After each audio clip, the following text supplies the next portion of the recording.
Hello and welcome back to the Real Music Talks. Today's guest is Ed Hanley, co-director of Kerplunk World. How you doing, Ed? Good, thank you. You've done your research. I like this. I wouldn't say it's in-depth research, but it's a basic intro. Yeah. So I don't know much about Kerplunk World actually, so maybe let's start there. Like, talk to me about the whole sort of concept of it, like how it first came about, how it was formed, and what it does now. Sure, yeah. So I studied film down Falmouth University.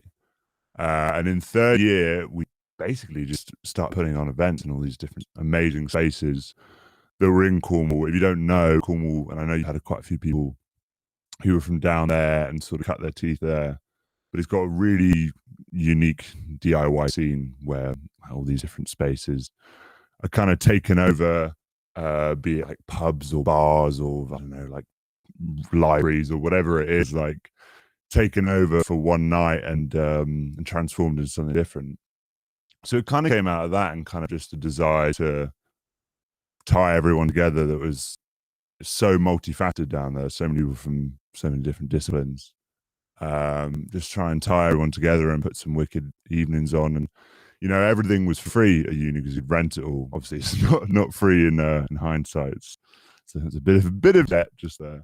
But yeah, you could rent all the equipment out, and most people someone had decks, so you could borrow that or whatever it was, and everyone was kind of just willing to do things and chip in and put in their part. So whilst we're doing that, we're like, right, well, we might as well make some money for charity, which is good. So we the whole idea, it started from a platform to put on nights basically.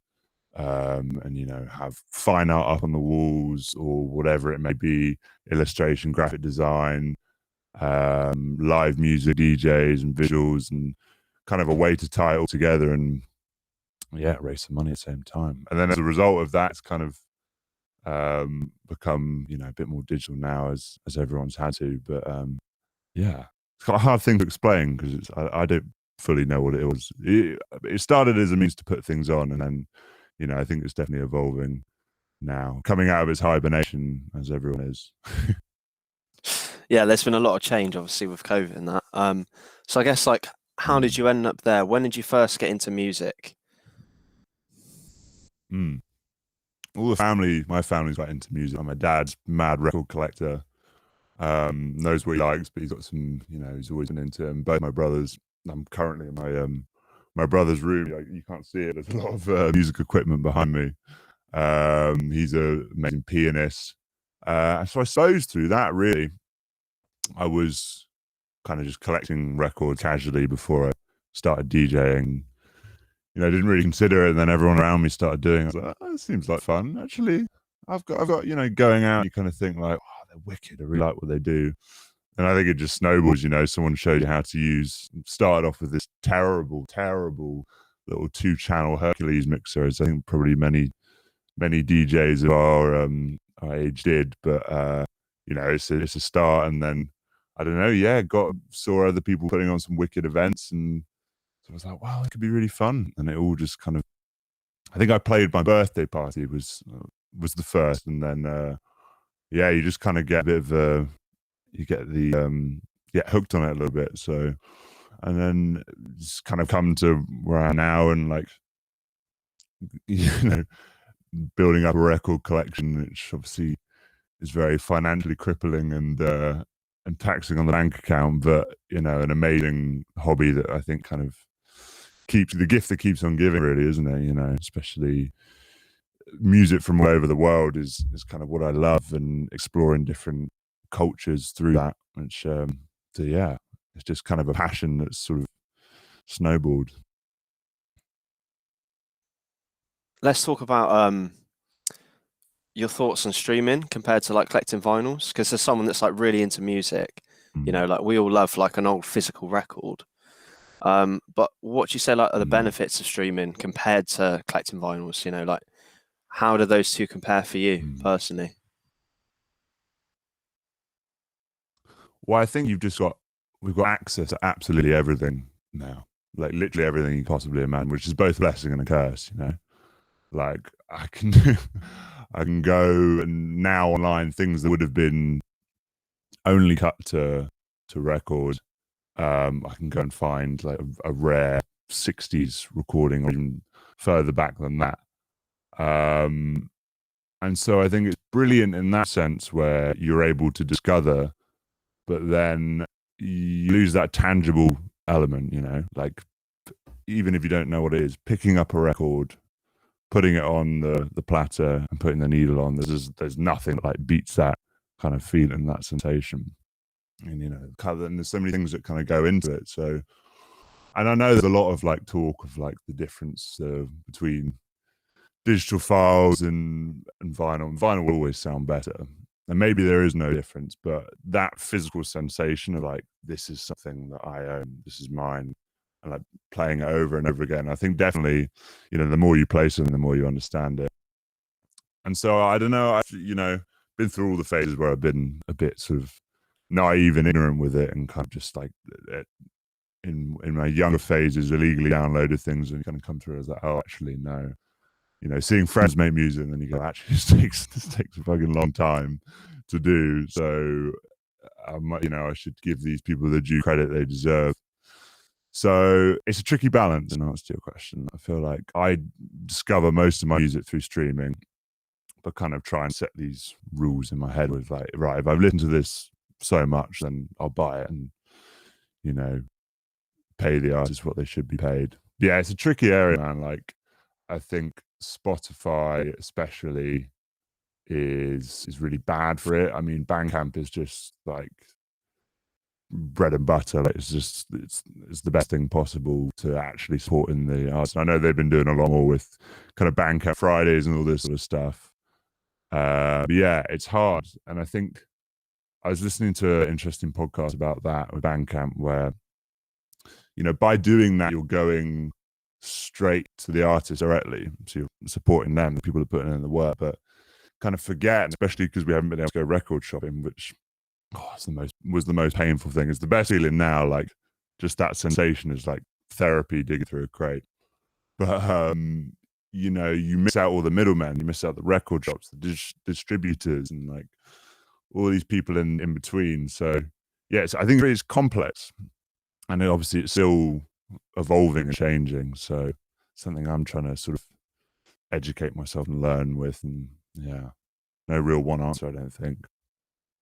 Yeah, I guess they serve different purposes. I mean, you know, for music lovers, it's all about like the emotional connection you have to the music, and you get that a lot more for a physical object. And to have some kind of like tangible way of like putting on a record, you know, makes it more of an experience, I guess. Completely, yeah. And I think it's the most authentic way, especially playing to a crowd. It's the most authentic way to kind of share it in a way, you know. I mean, there's some amazing stuff that you'd probably only be able to get digitally, and it's a really long and difficult and costly process pressing stuff on vinyl.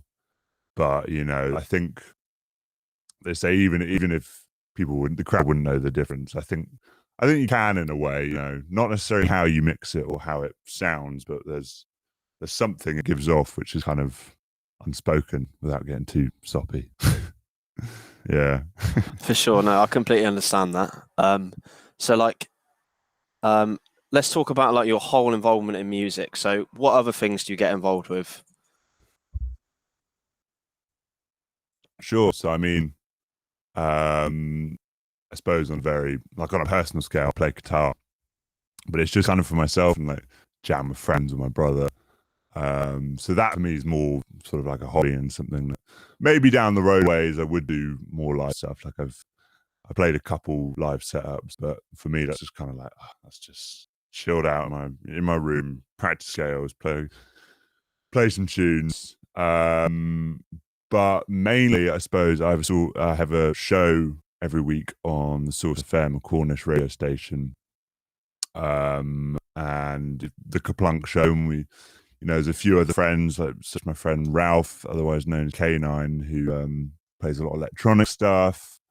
And so that's like an amazing medium for me to discover music and share it. Basically, is the main purpose of it, I suppose.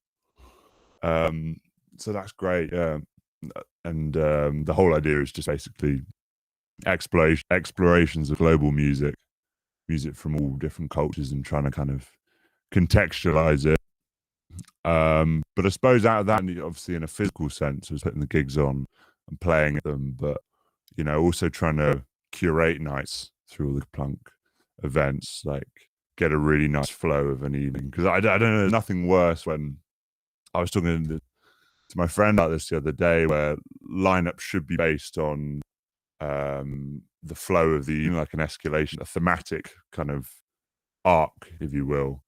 Where you take someone from what the crowd's actually feeling at the start of the night and build it up through whatever that may be. If it's just DJs, like, tempo or the kind of music that they play.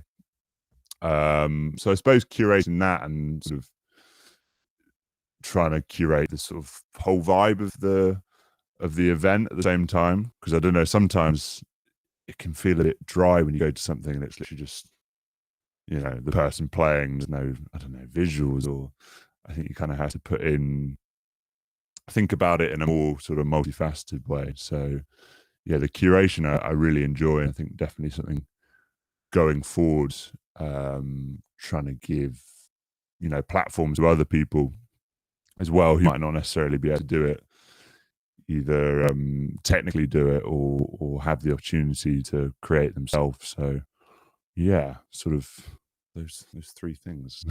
Trifecta. Do you think that's the way forward for live events? So to have sort of like a, I don't know, like multi-dimensional experience that you kind of take in through all of your senses, is that like where you see things going? Oh, completely, man. Like, I think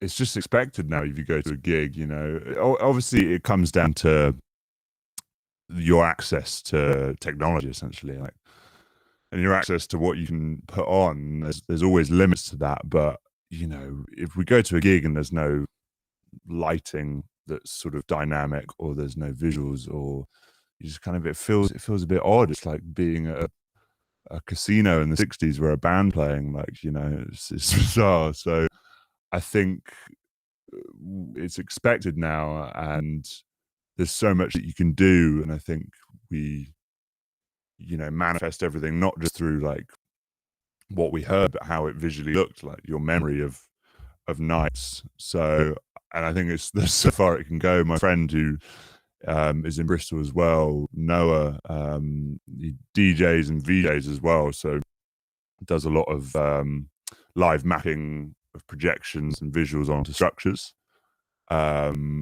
So you can imagine being in the crowd and with a huge sound system that's immersive, and sort of your mind being melted by that kind of changes your experience, as opposed to just a strobe or something like that. So yeah, I think there's a lot you can do, and it's kind of makes it more exciting and interesting, Yeah, I guess I feel like with music festivals especially, that's been the trend for like the last sort of 20 years.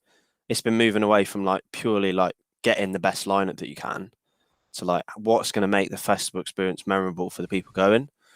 Like you've seen that trend with like Boomtown and like those sort of festivals, and a lot of the smaller ones cropping up as well. Yeah, it becomes more theatrical, doesn't it? It becomes more kind of performative,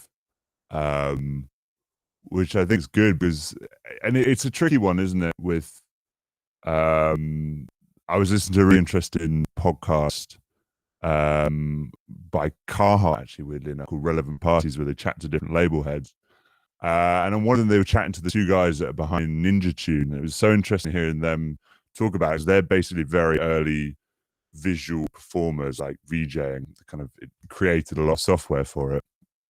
And their whole idea was like, well, it's just two white guys making electronic music. No one really wants to see us, so we're going to hide behind these crazy visuals. Which, on one side, like, I really get that, and I kind of like, I'd rather just be hidden, to be honest. But the other side of it is like there's a real connection to the person playing it, and like, especially if you can see that they're passionate about it. Like, I played my first gig back at the Cornish Bank, a new venue in Cornwall, and it was amazing, but it did kind of slightly feel like that scene from I don't know if you see the 24 Hour Party People, where Steve Coogan basically just going around a 90s rave and kind of going, this is the death of live music, people, the DJ. They're all worshipping one person who didn't even make the music. So yeah, I think it's a tricky balance, you know, like kind of being performative and owning it and like kind of having transparency of that. And there's like a connection with the crowd, but then also just this sort of detachment from it where it's like you come to listen to the music. I think that's more obviously with the DJ side of stuff, with like bands and performers where it's live. It's a little bit kind of like, you know, they should be on show because it's their skill at the end of the day. Yeah, I suppose in like the band sort of scene, in the rock music scene, it's a bit like all over the place. You know, you've got bands like Muse that put on like the biggest stage show and like lighting and crazy theatrics ever, and then you'll see like I guess the Libertines would be a good example, something like that, where it's completely raw. There's none of that at all. It's a case of them just playing their instruments. So I guess they both serve like a different purpose, and they're both kind of expressive. Absolutely. So they're going to coexist, but I wonder like how far and how much that's going to change in the future. We're going to have like, you know, raw acoustic venues where you go and see a guy with an acoustic guitar, and then the other extreme might be you go to a night where you have crazy lighting, crazy visuals, DJs. I don't know. What do you think? I think, yeah, definitely. And I think, like you say, like both serves its purpose and both has like a following that kind of love it, maybe just for that. But I find it interesting the synthesis of that, like all those things coming together. So you go to an evening and, you know, you're just kind of lit by the ambient lighting of the room, and it is just someone playing acoustically. And the best example of that was I went to a gig at the Pickle Factory. It's an amazing venue in Hackney in London. And there was a guy called Temesgen Zelameki, I believe. It was Ghanaian, and it was just basically him and guitar, and everyone's just there, opening act, and everyone's just there with their jaw on the floor, just kind of entranced by him. And you know, he was opening up for a group called a Rewo, which are, I won't go too far, a 4-piece Iranian Cuban quartet, like it's all crazy modular synths and drums and stuff. So that was like really heavy, bassy and deep, and it was more like a club vibe. But there was something so nice about having those two going together. And I think especially when it comes, you add the visual element onto that, like what could you get artists to put stuff up on the wall? Could you add that into the visuals? Or, you know, there's so many different ways you can go, and especially with like crowd interactivity, like with I did all the Aphex Twin. I forget the name of the guy who does all his visuals, but you know, taking the faces of the crowd and putting it on like babies and stuff. It's like, I don't know, there's so far you can go. I think definitely with mixing genres and mixing types of gigs into something interesting and unique and like quite innovative is, I find really interesting. Definitely something I want to kind of pursue. Yeah, and there's like a lot of opportunities, I think, for like using mobile devices and things like that. Like, how could you make that interactive? Because a lot of people moan about it at concerts now. You know, everyone gets their phone out and records the whole concert and stuff like that. But actually, maybe like people having those devices there could make the show interactive in some way. I don't know, but that might be an opportunity that's being missed. Yeah, completely. I mean, you know, you've got the kind of European club side of things, where it's like, we're going to tape your phone. If you want to quietly try and Shazam something, which you'll never be able to Shazam, go ahead, but like no pictures, which I get. And I think that's obviously more the club side of things, which it works for. But, you know, when you're going to something where it's just like, people do want to like capture it and remember it and like show friends, show Instagram, like, and you know, that makes sense. So yeah, I agree with you. I think you kind of gotta embrace it at points, don't you? It's just how you do it. And I think there's really interesting technology for that. One of my friends who is involved with Kerplunk in kind of a physical sense, amazing musician, but his final piece was an installation in which it was called Points Floating, and it was essentially points floating in a sort of virtual space, and everyone had their phone and 3 dials. And when everyone was just doing different stuff, nothing happened. But when everyone communicated in the room and all did the same kind of arrangement, you know, like the top bar full, the middle one through the middle, the right one at the bottom, that it drastically changed the aspects of the visuals. So I find that really interesting, you know. I find that kind of like, because then you're putting it in more of like a community aspect, you know, where everyone is like forced to interact with it. And that's kind of what I ended up doing more with my degree film. I was putting on interactive installations. And you know, I don't know, people can be quite sort of hesitant to like get involved with it sometimes, you know, and they just kind of want to just go and absorb something, leave, and not have to sort of be too involved within it. But then I don't know, it's definitely more rewarding, and I think you get a lot more out of it, and you understand something a lot more by doing, you know, much like learning something via just by doing it. So yeah, there's a lot of interesting things you do, you know. So I'm going to take the conversation a little bit back to when you were talking about playing guitar. Like, why did you first learn the guitar? And do you think anything that you've picked up in terms of like rhythm, theory, chords plays into the other things that you do musically? Oh, definitely, yeah. I think I started learning just because, you know, as a kid, you're kind of like, well, you learn an instrument there in school, and you know, it seemed cool. And I don't know, my brother, I play a bit of piano as well too, very very poorly, but definitely on the rhythm side of things, it's interesting, isn't it? Because as a kid, I wouldn't have had a concept of what a time signature was, you know, like a rhythmical scale. But now I don't read sheet music, but I mean, I wish I did, and it's something I want to learn. But you know, that definitely plays into DJing 100%, because you kind of think about things completely differently. And you know, harmony and melody and all these different things, which are just concepts which you can learn by ear. I think, you know, it doesn't have to be kind of taught in quite an old-fashioned way. You're learning it off sheets, like something you can pick up. Like, I don't know, I you end up playing. I think you have to be comfortable when you're jamming with people, but I end up playing so much better. I end up progressing so much more when I play with people, because whether it's sort of consciously or unconsciously, you pick up little bits. So yeah, definitely. I think like, and reacting as well, I feel like that's such a big part of jamming.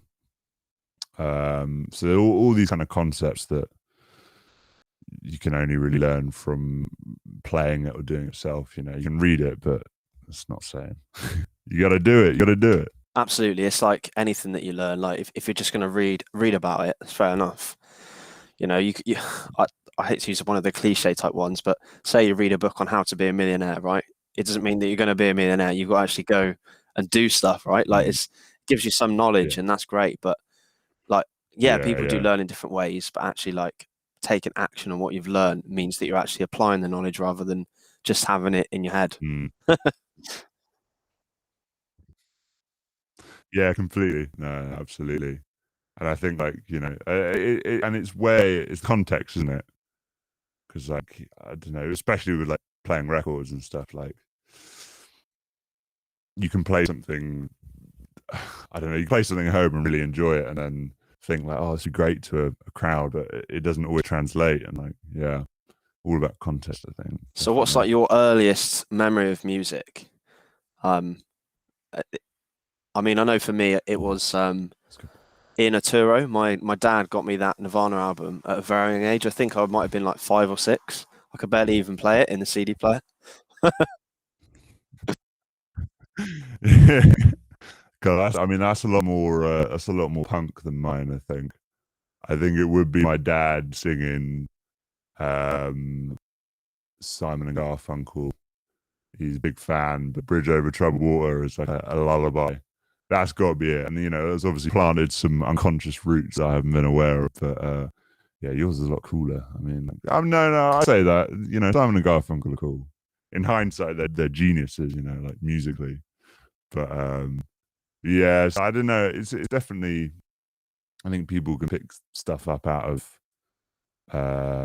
environment. It's like the whole nature nurture argument, isn't it? You know, like you can pick it up just from what's around you, or it can be someone kind of going like, look at this. So yeah, it's interesting. I don't know how it linked, but like you say, like it's interesting to think of that, isn't it? Like being exposed to something and then picking up the guitar, and I think all these things sort of set in, and that's how it kind of forms, in the future, definitely.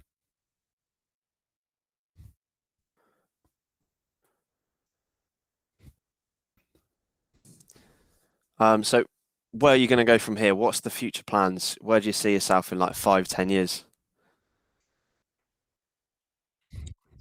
Oh, I don't even know about tomorrow yet, but I'll have a go. I mean, I think definitely in the short term, putting on some banging events, both in Bristol and London, maybe a few. I mean, I've got some friends who are putting stuff on in Cornwall, so it's quite nice to just go down there and like play maybe.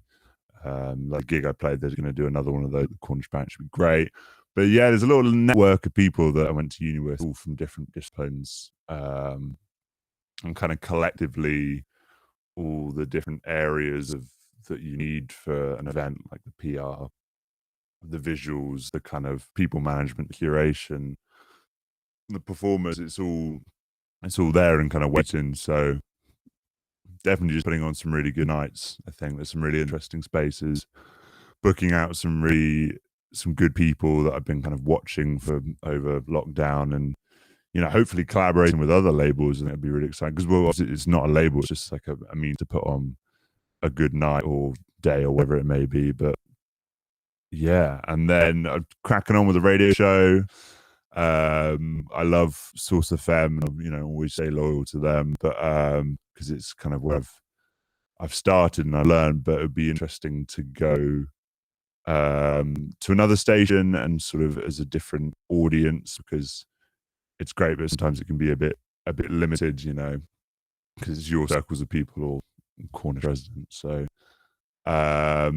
yeah, just carrying on with that, because it's just something I really enjoy. It's a really nice way to kind of share music. There's not always a gig where you have to think about people dancing, or it's just like, this is what I'm interested in, kind of talking about it, and making that, sort of putting it together. So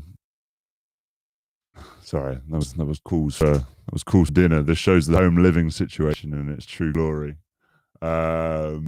But yeah, so yeah, I don't know, just sort of seeing how things map out, and I don't know, I don't make as many films as I used to. Do more kind of visual stuff, which is great for when gigs are put on, because it's quite a nice way of sharing it. But kind of more graphic design, sort of printmaking, and still image creation, I'm really enjoying at the moment. So yeah, keep Nice. the ball rolling. And obviously, I'm conscious that you've got to go for dinner. So my last question is there anything else you'd like to leave the audience with? Essentially, you can say whatever you want at this point to lead us out. Ooh, that's a good one. I like that. Yeah, I like that. Well, I suppose the thing I've been thinking about the most recently, and it comes back down to um, all the shit that's going on, be it politically, socially, culturally, both in this country and like other countries. The thing I keep coming back down to is community. I think it's the most powerful way to tackle issues, like either on an emotional scale or a physical scale or whatever it is. I just feel like people coming together, setting aside differences and sharing what they care about and what they know, is powerful, man. It can heal and it can do amazing things. So I think definitely in an events perspective, community, and also for everything else, literally, it makes the most sense, and just sort of being open-minded to that. And I think music is a really powerful tool to share culture and perspective. So yeah, Love it. No, I think that's a great one to end us out on. Thanks very much for your time, Ed. It's been really great chatting. Yeah. Oh no, mate. Anytime. Thank Appreciate you. it. So Thanks for lovely. watching, guys. See you Thanks next for having time. me. Much love.